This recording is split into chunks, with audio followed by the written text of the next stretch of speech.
I bought a couple of boxes of books, so we're gonna jump into it really quick. If you don't already, follow me on Instagram and Facebook. More I have that at the end. But drop a subscription, drop a like, it helps the algorithm. Click that little like button, ring that bell. But we're gonna talk about. I just picked up a couple of boxes of books. I'm not gonna go through every book just because it's a lot. I mean, it's a lot of '90s stuff, a couple of 2000s books. There's some silver and bronze mixed in. It's nothing too crazy. I actually picked this up separately. This was a part of the collection, but I figured I'd show it off. First Crimson Dynamo. This was a great pickup. So shout out to my buddy Gary for this one. And that's an awesome book. It's really really nice cover. I do want to put it back on the wall somewhere behind me. I don't know if I'm going to be able to fit it or not, but this is an awesome book. But we're going to jump straight into, there's a little bit of everything, a little bit of some keys, some minor keys, some cool stuff. Nothing too crazy going on. But, not every collection's going to have, Deadpools and cables and stuff. But some cool stuff. Some of this is just stuff like the first couple books here aren't anything crazy. It's just stuff that I think is cool, like Dr. Spectre 25, which is actually issue number 1, just reprinted they did a lot of that kind of stuff. That's the Whitman, random ghosts issue. I believe this is some Ditko artwork there. And then I'll show off these really quick. The Darkness and the Fenry stuff. It's just cool, very Vigil-esque. Speaking of Vigil, there's a signed Vigil piece there and a Dark Shrine. So those were kind of cool if you're one of those, the Copper Age horror guys. But we got a stack of some neat stuff here. This is a modern book. Brave New World number 1. This is first appearance of the 3rd or 4th Atom.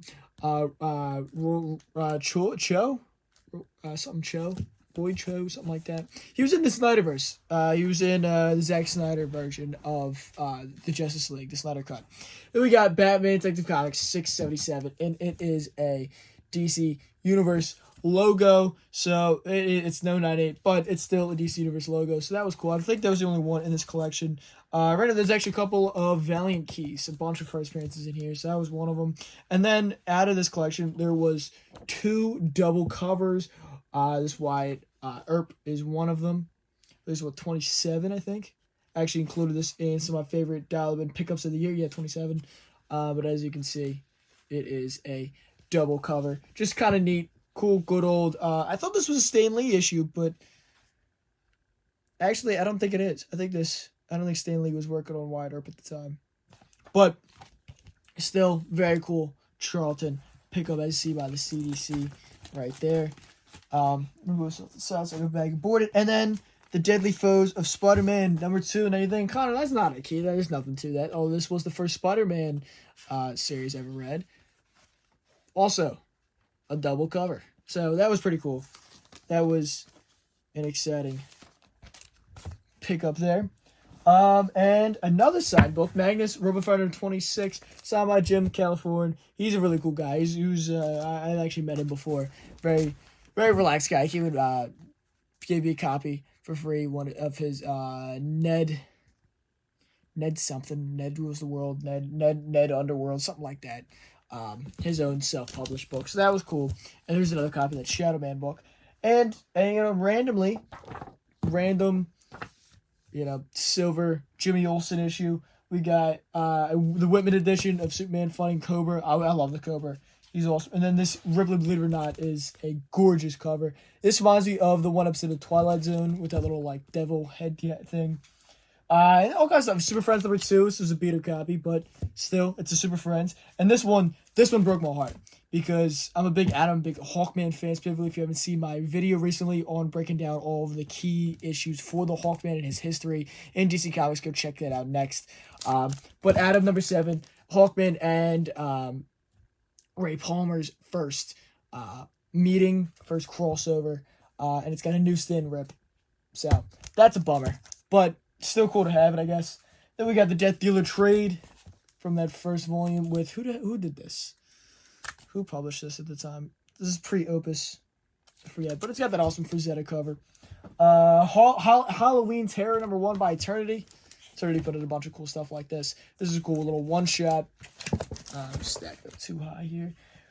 Weird Creatures of Rome number 8. Now, I saw this another one where I was like, ooh, great, awesome. Nope. Got a rip there. So, again, some of this stuff is probably going to end up in the dollar bin. But then there's cool stuff like this. Twisted Tales number 6. Awesome covers. That kind of stuff that I collect there. Atlas Comics, The Scorpion number 3. This is pretty cool. I love the villains here. The Golden Fuhrer, and I believe that's the Golem in the background. Onto the Jewish horror franchise from the 30s. Cobra #1. Cool bug, I think all the whole Cobra. But I think it's only two or three issues. Snakes on a Plane, I think that was all in there. 2 and 2, right? Yeah. Both covers there. There's multiples of that. Shogun Warriors #12. Just a cool cover. I don't know why I threw that aside. These were cool if you're an indie guy. These cat and mouses are always fun to pick up from the Aerosol stuff. I think that had the trade paperback was in this. And then again, if you're an independent horror guy, Necroscope 1, and that is the black border with that little hollow part on the side there. But it's in pretty nice shape. It's got a couple of spine ticks, but small ones at that. This book is always wrecked. So considering the all black, it's in pretty good condition. And I pulled these because I'm a Neil Adams fan. But we got Batman Odyssey #2. We got #3. We've got #4 and #2. So a couple issues of that. The whole run actually might have been in there more. I think about it. I might not have pulled it. So that's a cool set to put together. This Judge Colt is pretty cool. Cool little gold key issue. The Phantom Stranger #10. Great cover there. The Beckoning Hand. And then this, I now have the complete, this is just, again, sounds very cherry picked, but this happened to be in there. Finishes off my Donny Cates Venom run, so I could sell that as a set. And the other thing that was in here that I'll show off, there was a lot of sets. A lot of sets in here. So we got the entire set, all 1 through 13 of Terror Inc. It's a random set you never see. It's the reason I wanted to point it out, but you never see the later issues. I see one all the time, but I never see 13 and 12 and all of them together. That was pretty cool. And then this one is an almost complete set I got to track down to sell it. Identity Crisis, the second prints. So 2 through 7 is all here, but I got to track down that #1 second print, which I keep on finding these. I keep on finding these, but no #1s. But they're out there. I'll pick it up. This was a good little key. This is a little sleeper book. This is First Life Model Decoy LMD for Nick Fury. Defenders #46. Good sleeper book to keep an eye out for sure. Then in the collection was a complete set of Thunderstrike. 1 to 24. This is another random 90s title. All 24 issues. You don't usually see the later ones, but you see 1 through 10s all the time. But, you know, the 20s you don't see super often. There's 1 or 2 first appearances in there. There's a first Deviant, Black Wolf, I think his name is, in this. And there's a couple other minor stuff. But this is probably another one that I might keep and pull my Thor run, which is almost complete. About a little under 50 issues away now from completing my Thor run. So that's getting close to complete. So I'll consider Thunderstrike part of that. Why not? Put it with it. This was cool. Here is 1 and 2 of Star Blast. I didn't realize that was even in there. But that's kind of neat. Some of these got to be rebagged and boarded. The Thor Core. 2, 3, 4. Random Thor issue. And then here is half of the run. Because I think this goes into the 50s. So Spectre, or Steel, 0 to 33. This is a big brick comics. I haven't bagged and board these yet. But again, this is another one where, sure, why not? Half a Steel run. Maybe I'll complete that out. And sell this as a full set, completed set as well. I don't think there's any heat on Steel, but if it's there, it's there, you know. We've got Blaze, number 11, 12, 10, 9, 8, 7, 6, 5, 4, and I think I have a 3, 2, and a 1 myself. So I can complete that set. That's another easy set to move on, because again, with these 90s stuff, I see the first issues all the time on dollar bins, and I don't know, me personally, I don't be stumbling into the later issues oftentimes. So, and I'm not saying there's big demand for these sets at all, but, you know, for the right price, I will pick them up. And then here is some good old Machine Mans. Now, this wasn't anywhere close to a complete set, but it's good to have filler issues. Now, some of the stuff, a couple issues here and there I might keep, but some of the stuff is going to end up going on to a Whatnot that I'm going to be running. That's first Power Lifter or Power something, whatever she called herself in Falcon Winter Soldier. Number 6 and number 5 as well. But I'm going to be doing a whatnot through, I'm probably going to do it on the Panther Comics account, just because we have existing followers. I could make my own comics. Maybe I'll do an eBay Live, and I'm probably just going to run a whatnot sometime in the near future, probably January, February.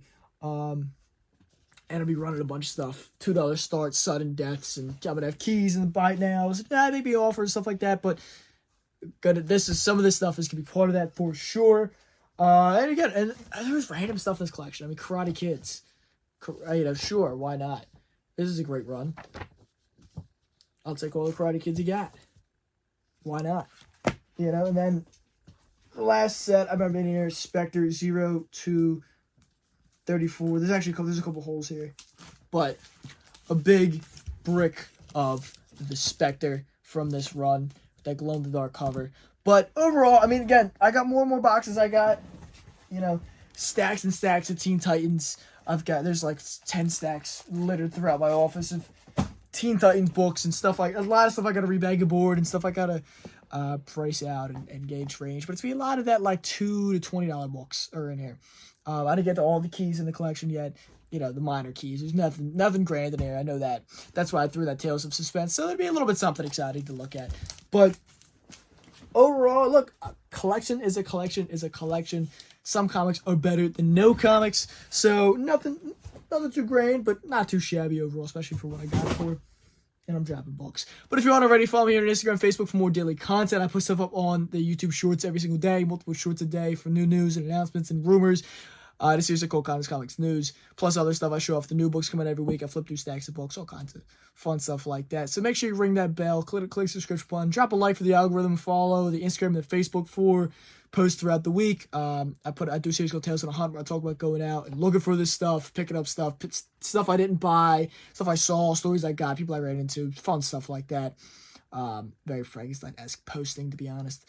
And yeah, I got all kinds of stuff going on Facebook group, Fandoms Unleashed, for behind the scenes look at comics, great discussions. We can go in there, talk about comic books, movies, toys, video games, whatever. Push your own content, whatever you want. It's all linked down in the description. Until next time, peace.